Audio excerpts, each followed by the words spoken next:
Welcome to Redeemed for Jesus with Bill Sang, formerly the Bill Sang Podcast. I'd like to thank each one of you for joining us for this episode and would like to remind you to like, share, and subscribe. And please feel free to comment below to let us know if you have any questions or if there's anything you like about this program.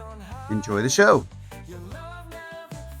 It's been a little bit over a year now, I think, since I started walking again. It sounds kind of weird to even say that since I started walking again, I never thought that there'd be a time when I wasn't walking.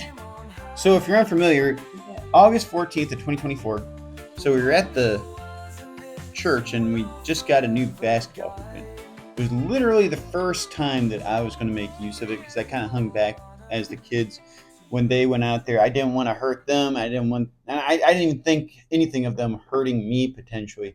But then they decided to play a game of knockout, asked me if I wanted to play. So I said, yeah, sure, why not? As I was playing with them, no big deal. Like I said, didn't think twice about what was happening.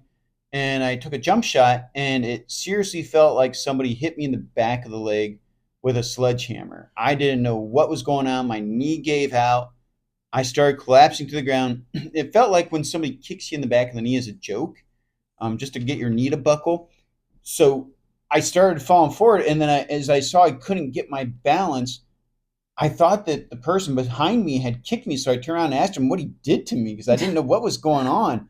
I felt bad for the kid afterward because I wasn't too happy. I thought that he had kicked me or hit me or something. My mind wasn't in its right space because I think that my brain was just firing off just random ideas of what just happened to me because I couldn't make any sense out of it. And then as I realized I just couldn't stand on that foot, I realized it before I admitted it, and that I knew that I had torn my Achilles right there. And so I went down, I dragged myself off to the side, and shortly later, of course, I'm diagnosed, which, by the way, I went to work the next day at Kohl's Distribution Center. And I went upstairs and everything. I wrapped it up really tight so that way it would be nice and snug and able to walk on. And it was a stupid idea, but it's what I did. So I went to work that next day even on top of that. And then when I got home, I remember talking to you saying, yeah, I really need to see a doctor about this because it's not feeling too good. I always try to play it off as though it's just a sprained ankle. It happened when I broke my ankle when I was in high school too.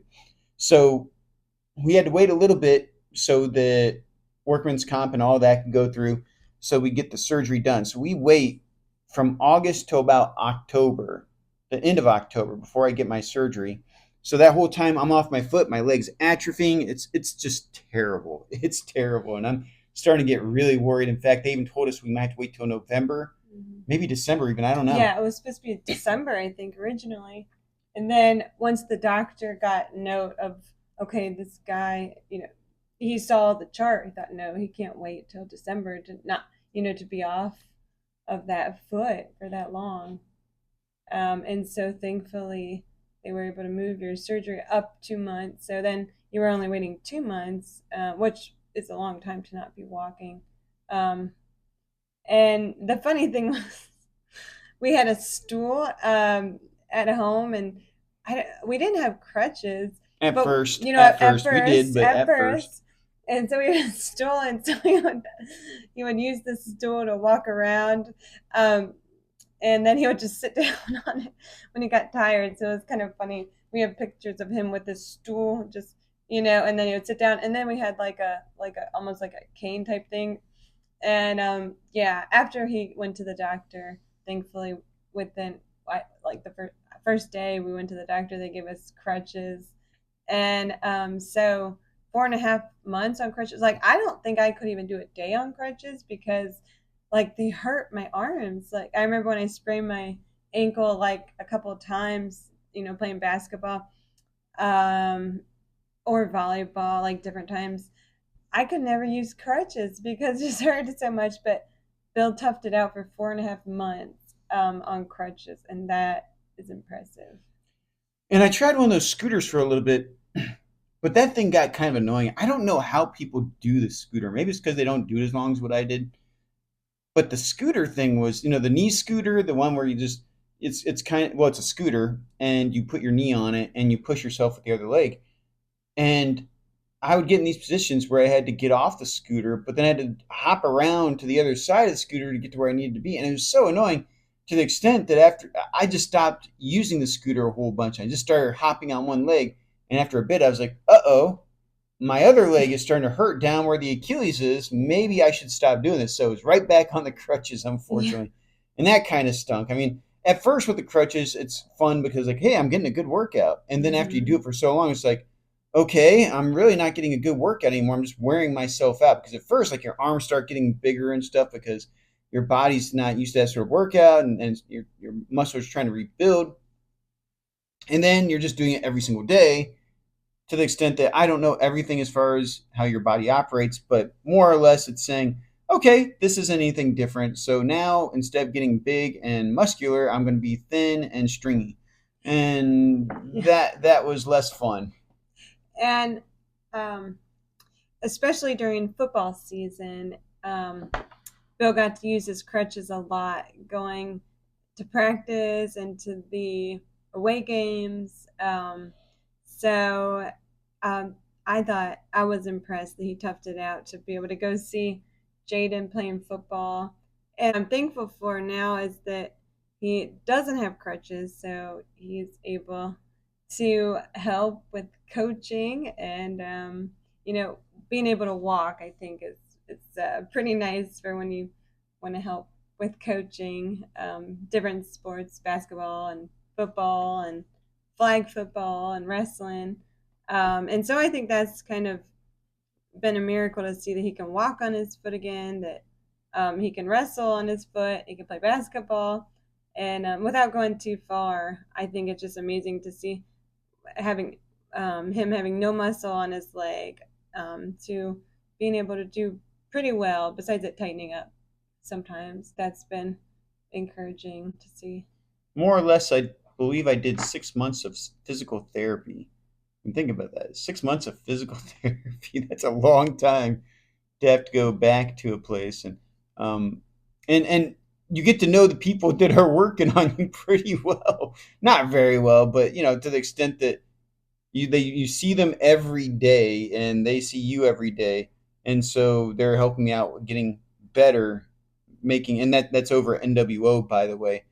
Brian Hecht was my doctor, and I believe the funny thing is I wouldn't remember their names otherwise. My physical therapists were Sam and Sammy. Both of them ladies, by the way, both of them ladies, but there was Sam and Sammy. So I thought that was kind of funny because if I asked if Sam was there, the question then is which one. so so that was kind of funny, but it was something else. It was quite an experience recovering through all that. By far the worst injury I've had. I've had a broken ankle before, and that was rough, but it's definitely different repairing a tendon that, of course, is attached to a muscle, a major muscle that supports your body weight. So, and not being able to walk for so long, I tell you, I never thought I'd have to use a scooter at the convenience store, and I had to. I mean, it's just a totally, totally different world, and it it got so bad, in my opinion, that you start to wonder, man, am I ever going to be normal again? Am I ever going to be able to really walk again? And I'm walking, and I'm able to jog some. I'm not going to lie, it's still pretty stiff, and I think that has to do with the atrophy that I experienced. So I think that's going to take a little bit of extra time to get back to where I want it to be. Because where do I want it to be? Well, I'm not expecting to be able to go and do sprints and be able to make cuts and to be able to wrestle all out or anything like that. But I tell you what, I'd like to be able to roll around the mat a little bit. I'd like to be able to play a little bit more as far as football, maybe to the extent that, playing with the boys, not necessarily sprinting, but at least being a target to be able to throw the ball to or something, and Mm-hmm. not necessarily have to run as hard as you have to in order to accomplish that. But I don't know. My hope is to be able to be at 100% with it again. I don't know if that's possible or not. I'd like to think so. Mm-hmm. Yeah, and it was surprising to me because I always assumed that Bill's invincible, and so it was good to be able to rely on God, and I think Bill did a good job of even though he didn't like the looks of his leg, he just always kept in mind, like, okay, I have to keep going, and God's gonna make it stronger, and he did. More or less, my attitude toward it was I didn't want it to get in the way of me doing the things that I do. And obviously, it's going to some degree, but I figured, okay, if I want to go to watch Jaden play in a football game, I'm going to go watch Jaden play in a football game. I wanted to coach, but I didn't coach because I knew that that wouldn't be something I couldn't do, but it wouldn't be good for the kids I'm coaching. It just would take away so much. And that was another thing I tried to keep in mind. There's things I wanted to do during that time that I probably could have done, but I chose not to because I want to make sure that I'm looking out for other people's interests as well. And if it's going to be something that slows them down and makes things harder for them, like we had a baseball game actually scheduled that we were going to go to as a group, and we were leading the charge in it, and we backed out, and we essentially had to cancel the whole thing because after that, just wasn't going to work. It just wasn't going to work anymore because we kind of held the whole effort together, I guess you didn't say, to go see this baseball game. And I just wasn't going to do that because it would slow people down. They'd have to worry about me. And it's like, well, I don't want people to have to worry about me and take away from enjoying a game like that. So when we backed out, everybody else backed out too. Maybe one of these days we'll be able to do that again, though. That'd be fun to be able to do something like that. But now, as Melissa's implying, that I'm moving around pretty normal. If you saw me walking, you probably wouldn't suspect that I had any serious problems. At work, one of the things that I do have, ironically, you probably won't expect me to say this, but I wear a knee brace a lot of times because my knee likes to just give out randomly. So I don't know. I think that maybe there's some more complications there that we didn't see. The MRI only went up to like just right above my shin, not all the way to my knee. So I think there's more trauma to the knee that we could get taken care of. I probably won't. Maybe You one know, day. but um, making progress is a lot of it's mental, and I think it's funny now to see that he went from having toe workouts, and our kids would say, like, is that really a workout?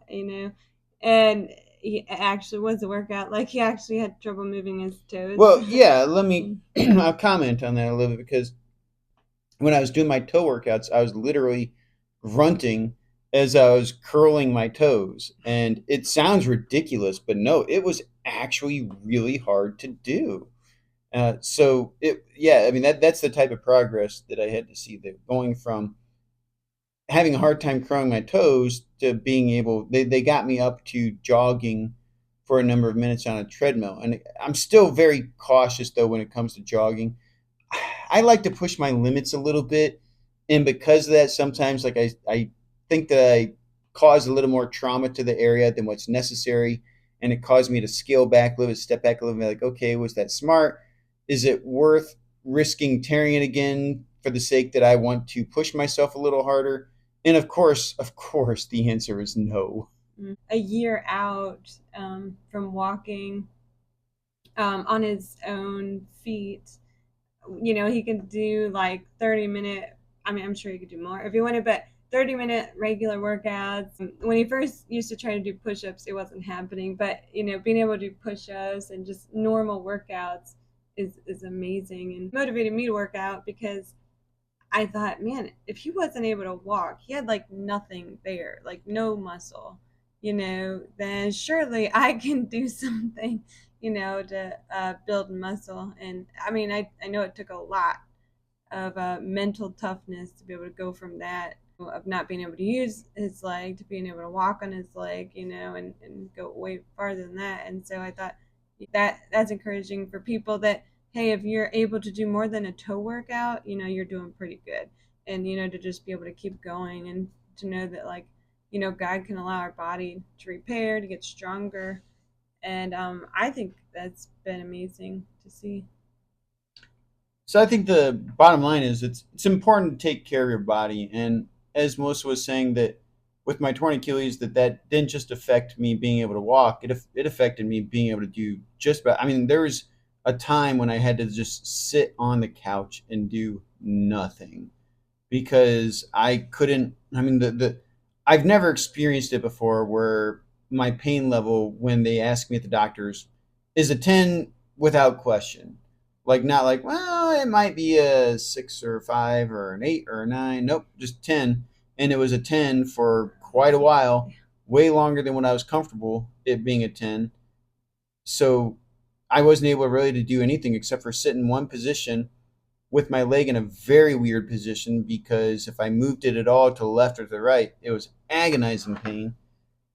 And as a result, I didn't get to work out for quite a while. So it affected my entire body in that regard. So it's nice being able to do push ups again, to be able to, I mean, I probably could have done like curls and, well, no, even to a degree, I couldn't even really do that because I couldn't get in position properly to do anything that I really wanted to do. And even if I could, I didn't even want to risk it. I didn't want to risk making it any worse.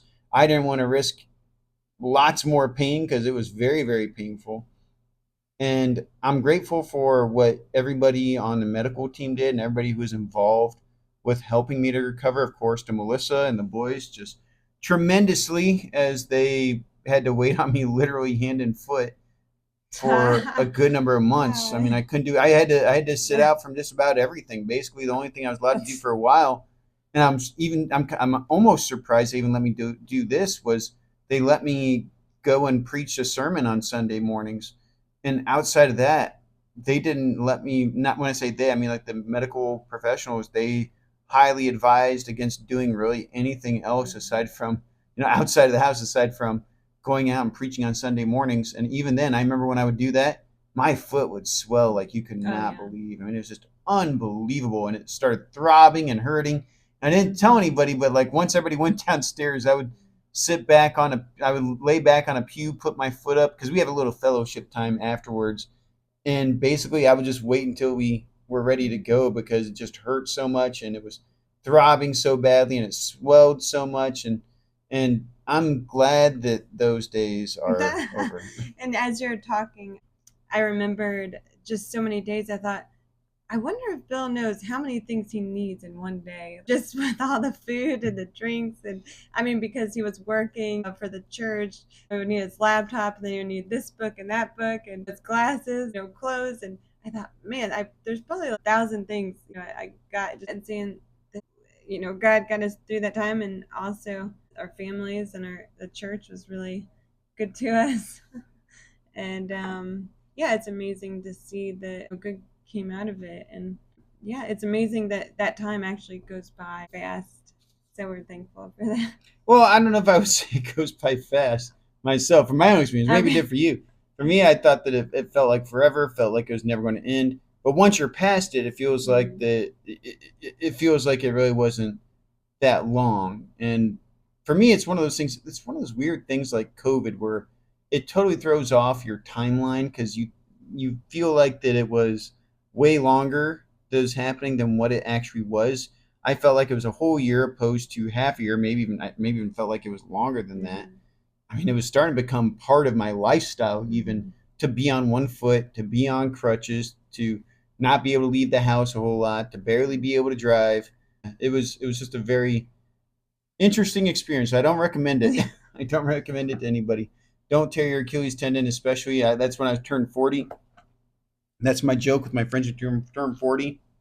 I tell them, don't tear your Achilles tendon. That's my advice. Don't tear your Achilles tendon. Not a fun thing. Don't Mhm. recommend it. It's not wise. As it relates to how much how many things you need as a person throughout the day, Mhm.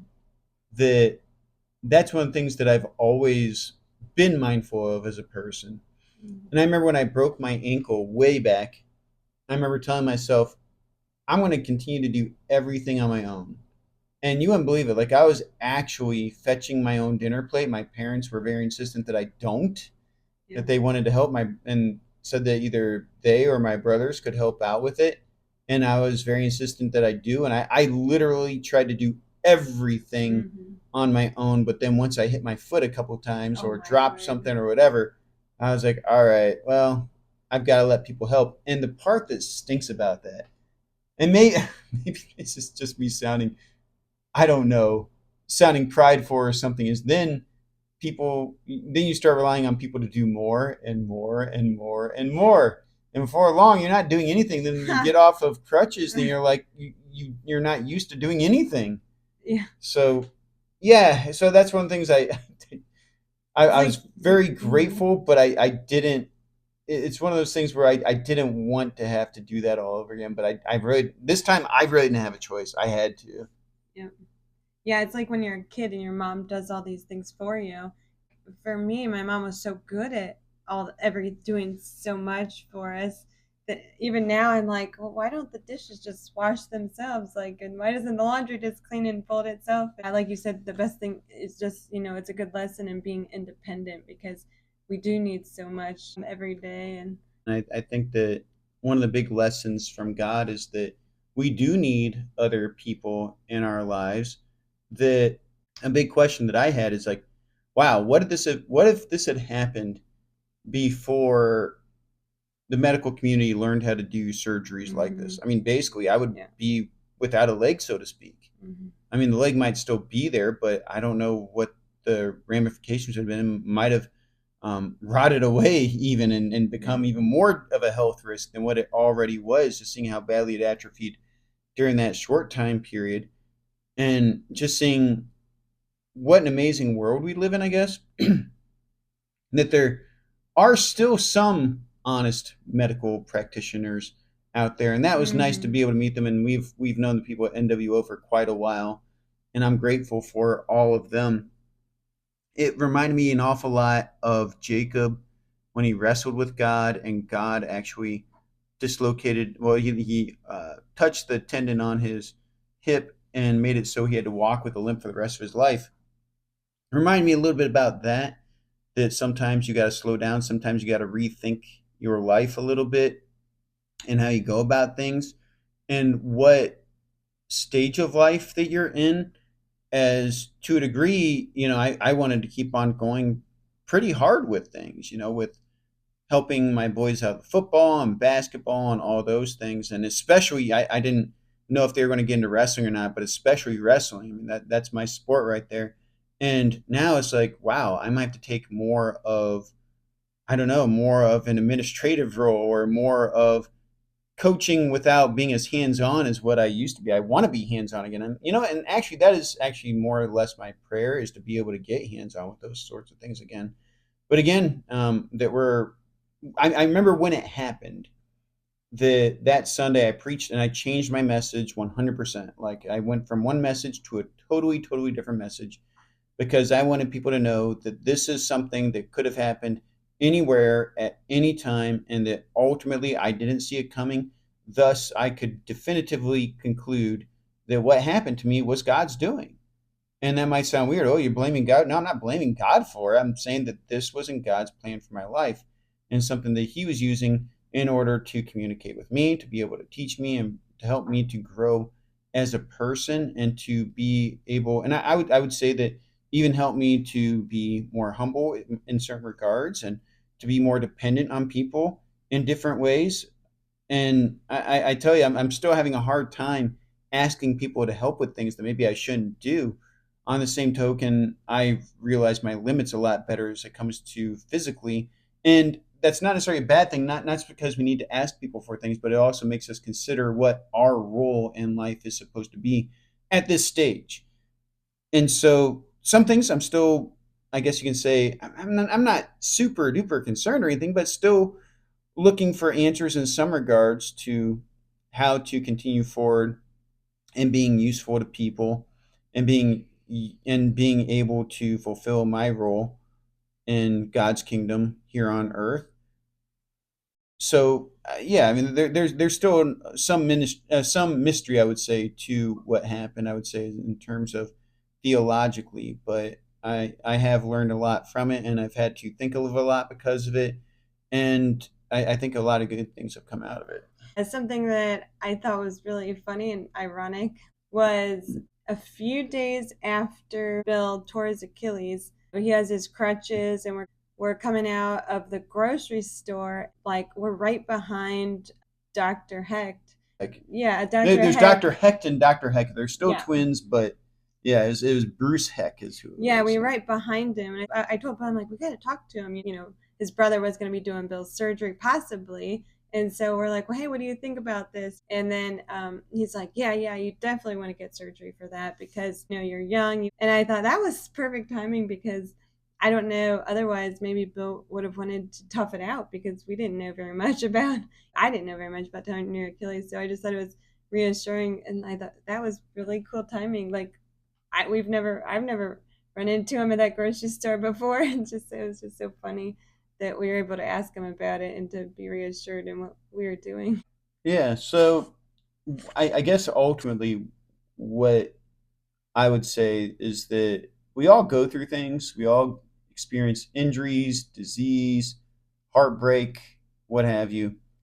And what I've been learning as I've been getting older is that with those challenges in life, the worst thing we can do is just, and I don't mean to demean anybody for doing this because I understand, but the worst thing we can do is just pity ourselves and, in a way, as though there is no answer, ask, why God? Why God? Why God? Why me? The best thing that we can do is lean into God. We can still ask why, but lean into God and know that it is in His hands, in His control, in His timing, and that if we do not take this opportunity to draw near to Him, we're going to miss out on learning valuable lessons that we would otherwise take away from learning how to depend not just on people but on God more, and understanding that things work together according to His purposes, and that His purposes are far greater than anything that we can comprehend. And so it's important for us to take time when we experience injury, heartache, loss of whatever sort, that instead of pitying ourselves, instead of trying to um, act as though God's putting you through something that He's never put anybody through in the history of the world, that instead that we acknowledge that, okay, I'm one person out of billions, maybe, I don't know how many people have existed in the course of history, but billions of people in the world right now, and people are experiencing the same thing. Some people are experiencing less, some people are experiencing more. So ultimately, when we are asking God why, not in the sense that we don't trust Him, but in the sense of, God, I want to know and I want to be able to make the most out of this. And that's why I want to know why God did what He did. And so that's what I would advise people. That's what I would ask people to do, and to just lean into God in those hard times. And I'm not saying that God's going to give you the answers in this lifetime, but you can definitely grow in this lifetime and become more like Jesus as a result of enduring through these trials. So this is Redeemed for Jesus with Bill Singh. I'm here with my wife, Melissa, and we just got done talking about my Achilles tendon tear. And you can comment underneath, have you ever had any life-changing events, injuries, whatever? Unexpected injuries, I guess. Man, there's some other things I could talk about too. I'm not going to right now, of course. But comment underneath and tell us about those things that maybe you've been through in life that have really challenged you and kind of pushed you into asking God why it is you're going through what you're going through and how you grew through it, maybe even. Or if you want to, just post underneath so we can even pray for you through the circumstances you're going through right now. So again, this is Redeemed for Jesus with Bill Sang, and I'm with my wife, Melissa. Don't forget to like, share, and subscribe, and leave a comment below. Thank you, and be blessed. We worship your name, Alpha and Omega, forever the same.